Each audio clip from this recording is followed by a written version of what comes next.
चांद की हल्की रोशनी महल के चमकते संगमरमर के फर्श पर पड़ रही थी।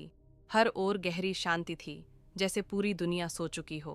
मगर राजमहल के विशाल रसोई घर में एक नन्ही लौ जल रही थी।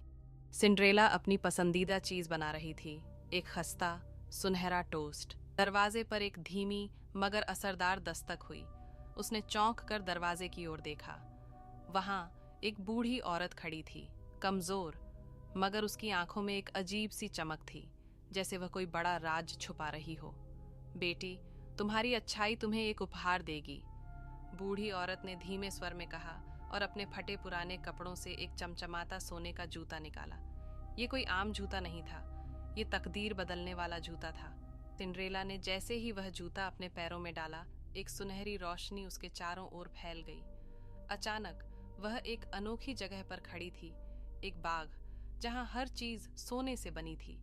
पेड़ों की पत्तियां भी सोने की थीं और उनकी सरसराहट में एक अजीब सा संगीत था।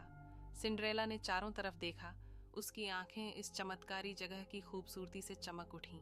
तभी कुछ परियां उसके पास आईं, उनके चेहरे पर चिंता की लकीरें थीं। यह बाग कभी हरा भरा था, एक परी बोली, मगर एक शैतानी जादूगर ने इसे पत्थर बना दिया। इसे बचाने का एक ही तरीका है, तुम्हारे जादुई टोस्ट की मदद से। काले महल में युद्ध परियों ने सिंड्रेला को एक काले डरावने महल के पास लाकर खड़ा किया। आकाश में लाल बिजलियां चमक रही थीं और महल की काली दीवारों पर अजीब सी परछाइयां दौड़ रही थीं। सिंड्रेला ने गहरी सांस ली और अंदर कदम रखा। वहां एक ऊंचे सिंहासन पर बैठा था भयानक जादूगर। उसकी आंखें खून जैसी लाल थीं। कौन हो तुम, जो मेरे महल में घुसने की हिम्मत कर रही हो? जादूगर की भारी आवाज गूंजी। मैं सिंड्रेला हूँ। जादूगर का परिवर्तन जैसे ही टोस्ट जमीन पर गिरा, एक चमत्कार हुआ। टोस्ट की रोशनी चारों ओर फैल गई और जादूगर चिल्लाने लगा, नहीं, ये नहीं हो सकता। उसकी काली पोशाक चांदी में बदलने लगी। उसकी आंखों की लाल चमक अब हल्की सुनहरी रोशनी में बदल चुकी थी। उसकी बुरी आत्मा अब शुद्ध हो रही थी। सिंड्रेला ने मुस्कुराते हुए कहा, हर बुराई का अंत होता है और अच्छाई हमेशा जीतती है। अब वह काला महल सुनहरे महल में बदल चुका था और हर तरफ खुशी का माहौल था।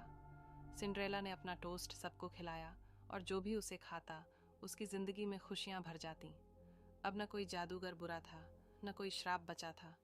बस हंसी, प्यार और जादुई टोस्ट की मिठास थी। कभी कभी एक छोटी सी चीज भी बड़ा जादू कर सकती है।